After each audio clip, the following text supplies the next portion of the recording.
Welcome back to this anti-aging podcast, everybody. So, they say you either die a hero or you live long enough to see yourself become the villain. And I feel like that's what's happening with cardiovascular exercise. When I was coming up in the health and wellness space in the 1990s, there was really no controversy about cardiovascular exercise.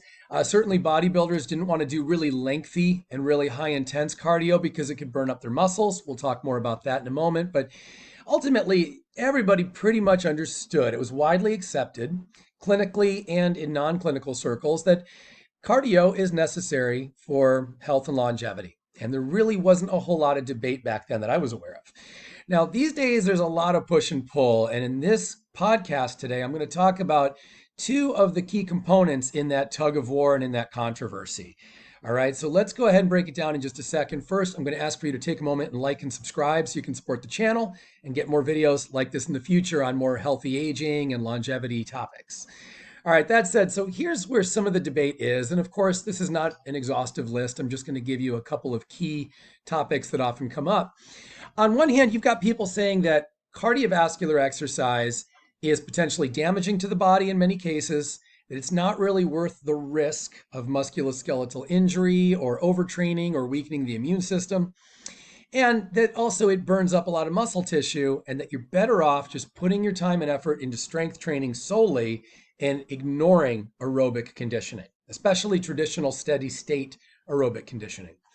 Now, on the other hand, we've got to be concerned about telomeres. Now, keep in mind, telomeres are a new discovery. Only about 15 years ago did we even discover telomeres and start to learn about them. So when it comes to telomeres, and I'll talk more about them in a moment, but the big way that you protect telomeres is through cardiovascular exercise, especially high-intense cardiovascular exercise.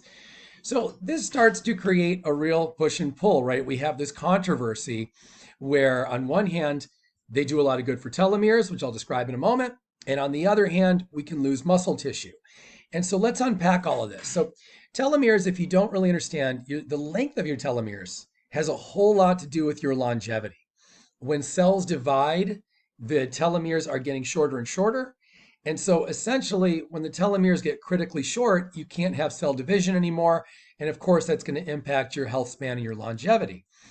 So with longer telomeres, we can get more cell division. We have basically more time on this earth, I think is a quick way to look at it. And we know that cardiovascular exercise, especially at really peak levels, like getting up into zone 4 and zone 5, are particularly helpful at lengthening and preserving telomere length. So that's a really powerful thing. Now, you don't see that with strength training so much.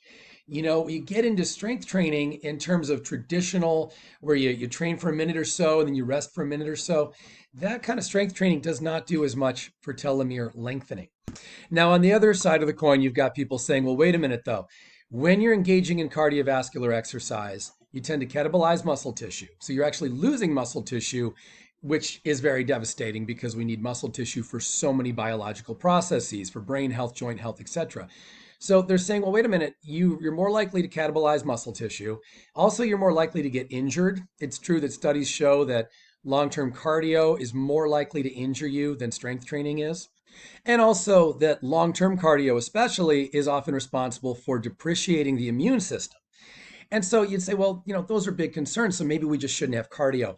Let me break this down simply, okay? We know statistically that the cardio is critical for telomeres. And we also know statistically that cardiovascular exercise at about 150 or so minutes per week is the sweet spot for better heart health. Even if you're strength training, you want to engage the cardiovascular system that much.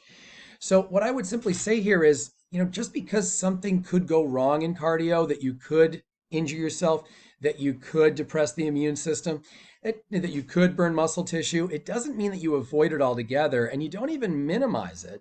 You just simply take the right steps to prevent those kind of things from happening. So with the right protein, the right sleep, the right lifestyle, and the right strength training, you're not likely to burn up much muscle tissue at all in your cardiovascular exercise, especially if you don't have particularly long cardio, like more than an hour or so at a time.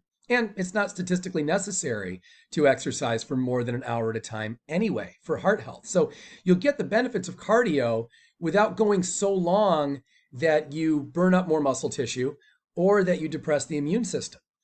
And in terms of injury prevention, in regard to cardio, the reason why injuries happen in cardio, it's because people aren't careful. It's because when you're strength training, you're thinking about every rep.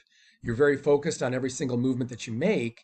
And that when you go jogging or you're on the elliptical for an hour, you're just kind of going through your motions. You're not really thinking about every little mechanical movement that you're making. And so, with the right focus and with the right protein intake and the right sleep and the right structure, and not doing terribly prolonged cardiovascular exercise, I think the risks of losing muscle, of injuring yourself, and of depressing the immune system are all extremely low. And also, a lot's to be said for your recovery as well. Don't forget, it's the supplements that you're taking and the nutrition that you're getting and the days that you're structuring as rest is all going to help you to recover from your cardiovascular exercise as well. So I don't think taking out cardio is ever the right answer. If you're truly concerned about health and longevity, the studies just don't show it. And again, your telomeres need it. Now, there's one more point I should make before we finish up this topic, and that's a lot of times people will say, well, if you're doing enough strength training and you're doing it in more of a circuit kind of fashion, then doesn't that pull from the aerobic system and doesn't that contribute somewhat to telomere lengthening or preservation? And isn't that going to give me some cardiovascular benefits? The long and the short of it is, yes, to some degree. This is just where we have to look at how much aerobic activity are you actually getting in that circuit training. Calling it circuit training alone isn't going to really tell me much. We need to actually see you in action and start making some determinations as to, are you truly pulling from the cardiovascular system? If so, at what intensity? And then also for how long of a time? How does that stack up for your week? Are we getting close to the 150-minute mark? And then the other concern too is that it's really the more high intensity cardio that really has the most to do with preserving telomere length. Are you going to get that in your circuit training? In some cases, yes. In a lot of cases, no, because we're not necessarily getting the cardiovascular system up to zone 4 and zone 5. Often it's a little bit lower because there's more emphasis going into localized muscle contractions, to getting more work out of the muscles than out of the aerobic system.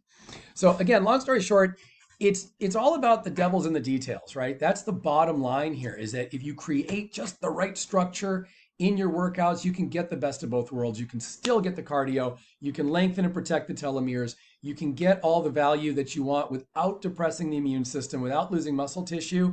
You just have to put things together just right. And again, that's why I really recommend getting a coach who really understands these things and who understands exercise programming and personalization and all these important components, I think is a really good thing for everybody watching this video. So anyway, I hope this video has been of help. If it has been, please be sure to like and subscribe so you get more videos like this in the future.